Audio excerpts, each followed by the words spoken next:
we have with us former Irish captains Keith Wood and Brian O'Driscoll. Gents, you're both very welcome. Keith, in an even-numbered year, 2 away games in London and Paris, 2 defeats, 3 wins at home. That's about par? Yeah, it could be about par. I think when you have a change of coach and maybe the end of the road for some players from the last World Cup and after World Cup, you'd still want a little bit more, and I think you'd like more out of the game on Saturday. So I don't think the players or the coaches will be happy with it. I think we could have hoped for something more. We got soundly and roundly beaten in the spring by England. We were close enough on Saturday, even though we didn't quite hit our straps at all. So, and there was an awful lot to work on after the game on Saturday, and yet we were not that far away at times. But for whatever reason, we seemed to be a little bit off the mark for a while, and some of our players didn't play up to scratch. So, look, you have to be playing at the top of your game to win in Paris, that's for certain, and I don't think we were there on Saturday. Agree with that, Brian? Yeah, I think that's pretty spot on. You look over the course of the last 30 or 40 years, with the success or limited success we have had in Paris, when we have gone well, we have been very, very good. So in 2000, obviously, probably the standout performance from an Irish team. Again in 14, and even though we didn't play brilliantly for the Grand Slam year a couple of seasons ago, we stayed in the game, and that's what you need to do. And that's why even, at half-time, if we could have been 1 point down instead of 4, it felt as though you were in it, you're in it. And you're never going to beat France in the first 50 or 60 minutes in Paris. That doesn't happen to any team travelling there. So it's going to be a 78th, 79th minute, and you just have to stay in the mix. And unfortunately, we just ran out a bit of steam. Our impact from the bench, I think, wasn't effective enough to be able to pick up the performance in the last 15 or 20 minutes. And I think, the scoreline probably flatters us a little bit, I have to say, only 8-point differential, but some green shoots as well. So there's kind of a myriad of different emotions that come from the game. So you think that decision to turn down the 3 points before halftime, even though it's been defended by Johnny Sexton, been defended by Andy Farrell, that was a mistake? Listen, each to their own, and Ireland have had a good bit of success with that. I just couldn't understand the thinking behind it.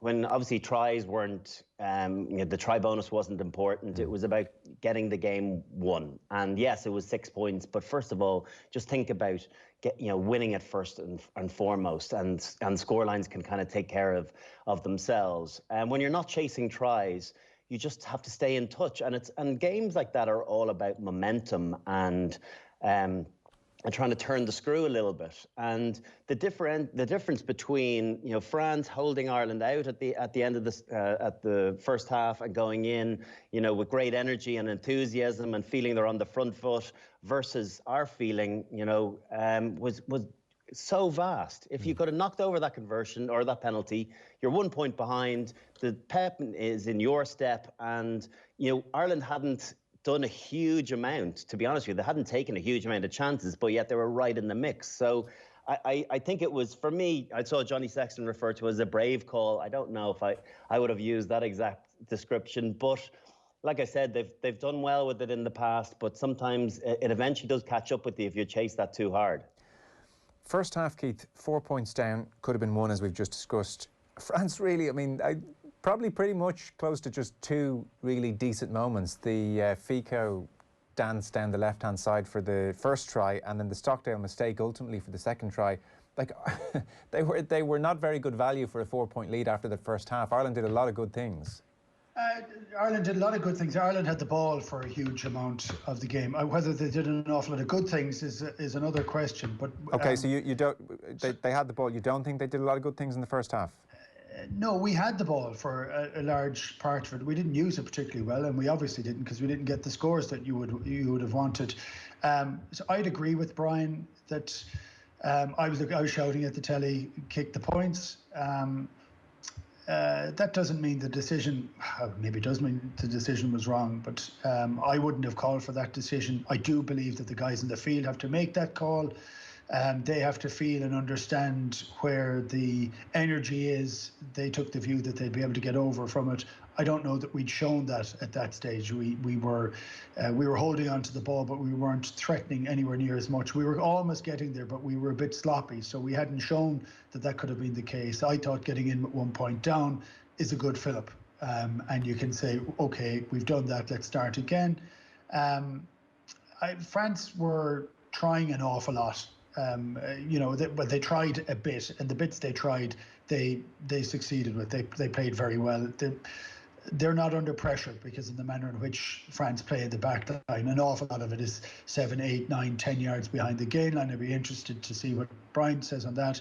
But that puts you under a different type of pressure because you can't put that big press defence on because they're so far back. You can sidestep it very easily, which is actually what happened for Fico's run down the side. Johnny Sexton rushed out of the line to make the hit, missed the hit, and suddenly we are exposed, and you have a tight head prop out on the wing. He's never going to catch Gael Ficou. So I think they just plotted their own way. They were grinding us down, even though they weren't doing a huge amount. They have a very big set of forwards. They were taking and exacting a toll on the players all the time, even without doing a huge amount. We were fighting really hard to stand still almost. Okay, and it did feel like there was a degree of tiredness creeping into the Irish performance in the second half, Keith. So that might be the reason. I think there is a bit of tiredness that goes in there too, but I also, the ball was greasy. I thought we started losing a little bit of confidence. They were getting great comfort with balls along the ground or balls over the top. Ireland were having to go back and were struggling and suddenly giving up an easy score after about 4 minutes in the second half. That takes an awful lot away from a team very quickly. Brian, on Keith's point about Ireland not doing enough with the ball in the first half, do you want to come in on that? To be honest with you, it wasn't that they created a huge amount to still be in the game, but neither did France for their two scores, as you've touched on. I could see some of the ambitions, some of the ideas, but it just felt that their timing was off, that the timings of runs were poor, the quality of pass wasn't right there. And it didn't feel like, as much as we were putting a lot of pressure because we had possession and territory, it didn't feel as though, we left lots of obvious scores out there. I think there was a couple of other try-scoring opportunities in the second half that were left out there all right. But it felt as though it was a bit of an arm wrestle and that we were just hanging in there. And the annoying thing with arm wrestles is when you work so hard, to stay in it, and then you cough up two scores, against the run of play, and all of a sudden you're behind. It's very deflating. There is one other thing, just before we move on from the final, that decision not to kick the 3 points. I do think that it was a very poor decision from Wayne Barnes, the penalty from Dylan Cretin, when the turnover at the very end that ultimately culminated in half time. He was on his knee and he had 2 goes at the ball with his hands on the ground. So straight away, that's a penalty to us, not the other way around. And I do think that Johnny Sexton kicks that penalty instead when it's under the sticks. They've had 1 go at the corner. They haven't had success. Another one almost in front of the sticks. I think he knocks that over, and that does put a little bit of a different reflection on things going into half time. So I don't think we were helped out in that regard by Mr. Barnes. Okay. We'll come on to the tries that Ireland conceded in a moment, and Stockdale and all of that stuff, but just to stick with Ireland attack for a moment. So Keith, 56 minutes and 66 minutes, 2 lineouts in the French 22, both lost. That feels like just unacceptable. And then the handling skills in particular in that second half seemed to desert them. 14 handling mistakes made by Irish players across the 80 minutes, but it felt like a lot of them were in that second half. Yeah, there were a lot in the second half. Look, I thought it was quite a surreal game to watch. We know that Stade de France is a cauldron. It's great noise, incredibly intimidating. It was eerie on Saturday, and look, it's the pressure in playing for a competition. That's where people want to go and play. I think our lineout has suffered. We missed Devon Toner, and we missed that certainty that he gives because, and we need to get over that pretty quickly because Devon is pretty much at the end of his career or nearing the end of his career, and we need to get over it. And I do think at times not having a full third jumper, and I accept the fact that Peter Manny was on the bench, but that gives a bit of additional elements.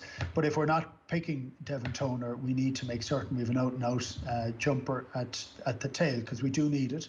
And I know that sounds like an excuse, and it is an excuse, but it's just an additional problem that you have to deal with when you're under pressure, and you've got two guys that have played not huge amounts of international rugby. It is a huge pressure situation for it, and I don't know, our line-out then just didn't seem to function properly, and you want it to work really well inside there. I've been in that position and I've missed those throws.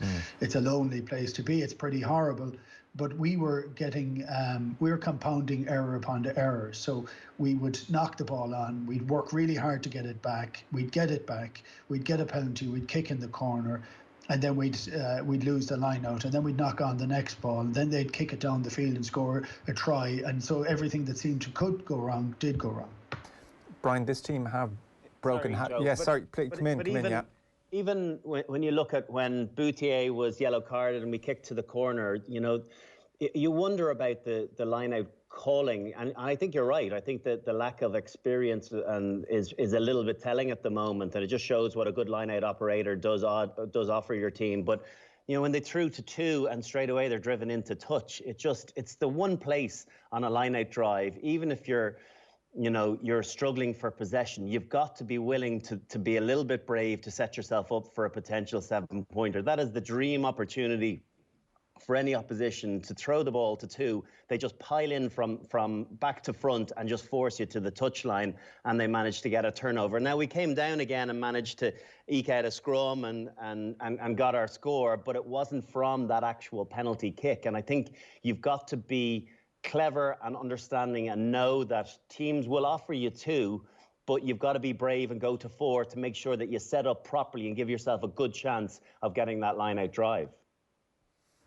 I was going to put the point to you, Brian, as well on the handling errors and on the basic mistakes. Post-2018, this team had broken habit with everything which went before, where they seemed to just make so few errors, be it Twickenham, be it the Principality last year, be it the World Cup, be it what we saw on Saturday. Really good players are making very basic mistakes, and it's become a bit of a trend. Yeah, it is. And I was just thinking about Joe Schmidt watching this from New Zealand, and how he would have been apoplectic at the amount of turnover of ball and how players didn't look after it. Look after it in contact, look after it with ball handling, look after the quality of pass. I just think the standards have dipped a little bit. And maybe they're trying to play, and the next evolution is obvious of what they're trying to do, and break away from maybe the last year or 6 months of the Joe regime. And I think the players want to go and do that, but you can't forget your basic skills, and that's what Joe Schmidt teams were excellent at doing. They were very accurate at the ruck. They owned the ball when they got tackled on the ground. We referred to it a good few times about the 60% man of fighting on the ground.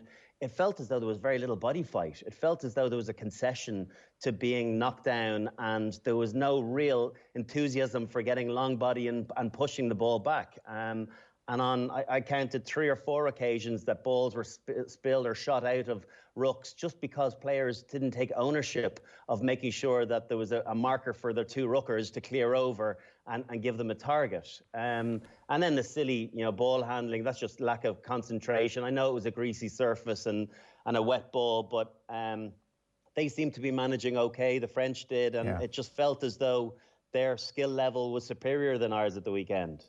Johnny Sexton, Brian, how did he play? Was it the right call to take him off?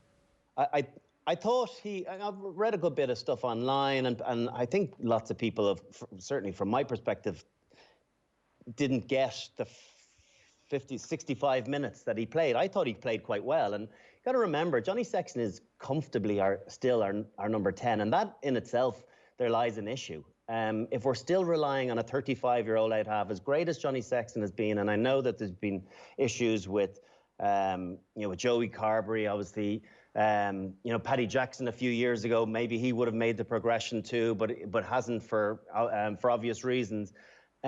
We are in a real predicament from the number 10 position because Johnny Sexton is coming to the winter of his career, and he's not the vintage years of a couple of years seasons ago, but he is still very much the man in possession. And I think he offers the most without a shadow of a doubt. I think, unfortunately for Ross Byrne, he came on and for his 15 minutes, he must have made 3 or 4 poor errors.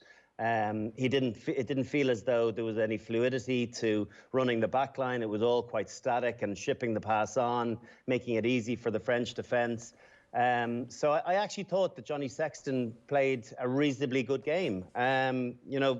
Considering the lofty expectations we have from him, I thought he was still quite good. That said, I don't think visually it's a good thing to have your captain coming off and shaking his head the way he did. And I'm sure he's regretful of that. And I hope he kind of had a quiet word to his coach and apologises, as Johnny Sexton has struggled to do in the past. I know he's grown as a player, but I think that visually for the rest of the team looking up, and indeed Ross Byrne looking up at the big screen, and it was this prolonged visual of him looking up to the coach's box and shaking his head.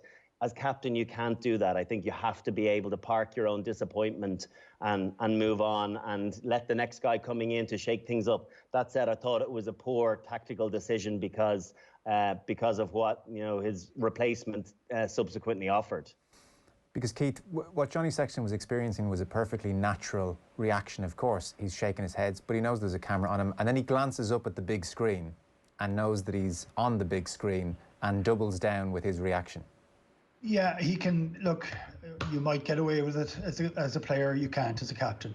And he has to lead with his body language. He has to lead with his performance. He has to lead with the respect that he has for his coach. And anyway, for me, I actually wouldn't have taken him off. I would have said that he was the player that may have been able to pull something magical out in the next 10 or 15 minutes. And I would have left him on. I understand the frustration, but it was a dreadful look. Just touching on Brian's point, he is the best 10 we have. We've seen other players trying to come in and try and do something as well. Ross Byrne coming in at the weekend didn't show enough. I thought he showed about 6 or 7 weeks ago in one of the matches where he came in, he started taking the ball to the line. I said, wow, if he does that, he has a chance to push on. And now this was a big game and he didn't push on. So are we going to go and look at other options apart from that? Because if he's not going to be the man to try and lead us over the line, and if Johnny is 35 and will not be the future, I mean, I know he wants to play till he's 40, but we really want the Johnny Sexton of 2 or 3 years ago, so. But isn't the predicament then, Brian, if you're both in agreement that he is currently the best, and you're both in agreement that it's not a good thing to have a 38-year-old at the 2023 World Cup as your starting 10, I mean, someone texted in earlier and said, well, should we, just leave Sexton and, build for 2023? The difficulty would strike me, unless you've identified who that player is that's going to lead Ireland in 2023, you don't know who to invest in. So you might as well stick with Sexton if he's still the best. Yeah, it's a difficult one, and for me, the limited bit that I have seen of him, I don't know why is Harry Byrne not getting more game time with Leinster? Why is Ross Byrne continually, if he's heir to the throne ultimately, why is Ross Byrne continually sitting on the bench behind Johnny Sexton for Leinster and Ireland? So I'd love to know I know Andy Farrell does like Harry Byrne, but he's got to get game time for his provincial team to be able to ultimately make that progression into international honours. The gulf is substantial still. It really is. Right. And Ross Byrne has had it tough a couple of times because he played in that England game over in Twickenham where our pack got eaten before the World Cup and he was on the back foot. He's come on to a bit of a thankless challenge this time round to try and make something happen, and maybe he tried to overplay things and as a result, made some mistakes. But I think if you look at the other provincial setups, Billy Burns and Ian Madigan, Jack Carty over in the West, it's a huge investment. And I think it's a big risk in the short term. You're out half a pivotal position to invest in those guys and maybe get it wrong after 6 months or a year. And then do you go back to Johnny Sexton there or do you go to the next person?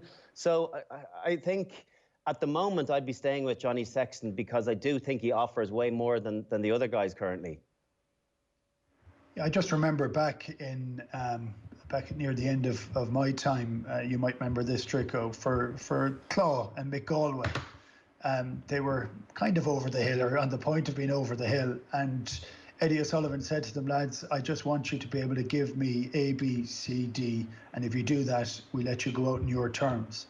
And part of what they had to do was to bring along the guys that were coming after them and to try and help and put the arm around the shoulder and be leaders and mentors for the guys that were in the team, take some of the flack off them. Is that a role that you could possibly see for someone like Johnny Sexton? If you say, Johnny, we need to milk the last out of you for the next number of years, we need you to bring on the heir apparent, be it Harry Byrne, I don't know who else is in there. Is Kieran Frawley, does he get a chance or an opportunity? I don't know, but is that something that you could see Johnny doing, or is his drive still too much to be number one, or can he do both? I think that's a really important factor. I think he's got too great a drive, and I think he's still got way too great a self-belief to be, packing it in and feeling as though now there's a different role and expectation from me to try and impart my knowledge, where he still has that selfish buzz in him that he wants to be able to still be Ireland number 10. Also, the fact that he's captain, an honour that, as he's properly humbled to have bestowed on him. So he wants to hold on to that for as long as he possibly can. And I definitely feel as though he thinks in his head, with some of his performances over the last year, maybe they've been a bit patchy, but that, he's right too in his thinking that he still warrants that starting berth. And, as things lie, it's very hard to see the progression of the next out half over the course of the next 3 years to being an out half that can guide Ireland to a World Cup semi-final from the batch of players that we have. And that's maybe being brutally honest, but I think that's the reality of where we are currently. And, people will not give Andy Farrell, cut him slack on, performances and results in the short term for the long-term game. They will not do that. And so he has to hedge his bets. And at the moment, he's hedging his bets with Johnny Sexton. Keith, just one last one on Sexton. It strikes me Andy Farrell created a difficult situation for himself by giving the captaincy to Sexton. If he hadn't given the captaincy to Sexton, Sexton would still be a leader and a huge voice in that team now, and not least possibly because of the reaction when he was substituted and just the general disappointment maybe with Saturday's performance.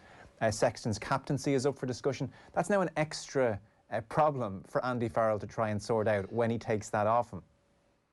It is a bit, but he also said at the start, I'm doing it by case basis, competition by competition basis. I know, but you're still sitting down with Johnny, aren't you? Yeah, well, I know that, but you're going to do it anyway. I think he was hoping that he might be able to get more of the composure that he might want from his 10. Right. And I thought Johnny had been losing his composure a little bit beforehand, and actually I thought he's captained very well. I think he's done an awful lot of things really, really well. Yeah. It does maybe make for an awkward couple of conversations, but that's why he gets paid the big bucks. Brian, Jacob Stockdale then?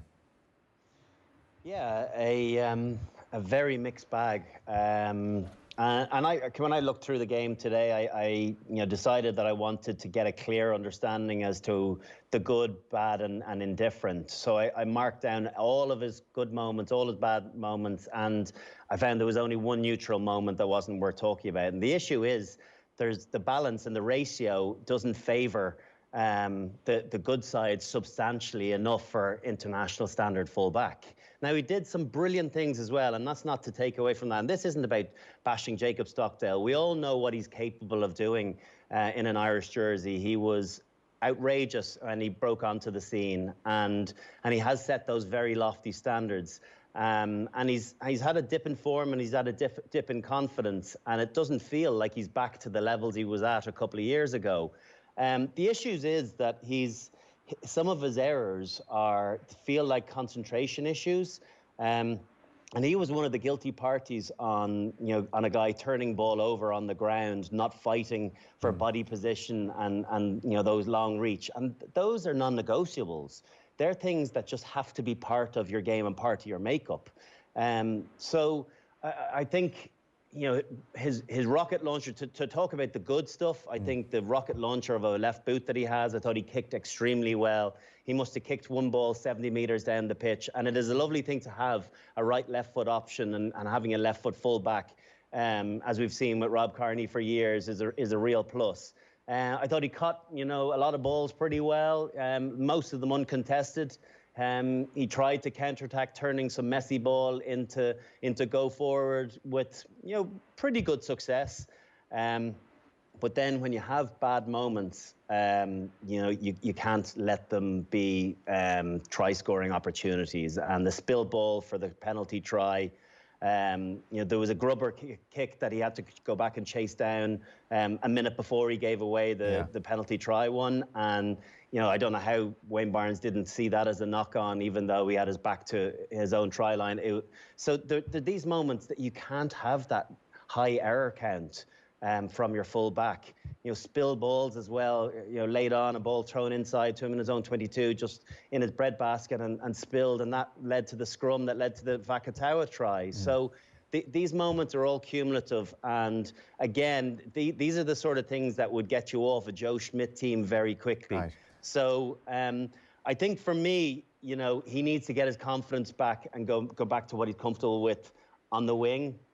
And I think maybe we've tried a couple of games with a mixture of success. We can see what he's capable of doing in counter-attack against Italy, but Italy are not France, and Italy are not England, and Italy are not Wales. So I feel as though we need to go and build his confidence back up again on the wing. But now he's got some potential newcomers breathing down his neck as well, in the likes of James Lowe. So it's interesting month ahead for Jacob Stockdale. Yeah, and who would you stick in at full back then? I think Hugo Keenan's the obvious choice. Okay. I just feel Andrew Conway, is very good in the air, but I do think the extra little bit of height from Hugo Keenan, I think he is good in the air. I think he's got a very natural right foot boot. I think he's got an ability, we talked previously about these high-speed meters, how he's capable of running fast for long periods. Incredible fitness, and I think they all take their toll on defensive teams in the last 15 or 20 minutes of games. And I just feel as though he has the capability of creating a little bit of spark as well as doing all the basics really well too. His was a high energy performance. He wasn't without error himself, but I just feel as though he looks a little bit more comfortable when the ball is going into the backfield. You don't kind of panic.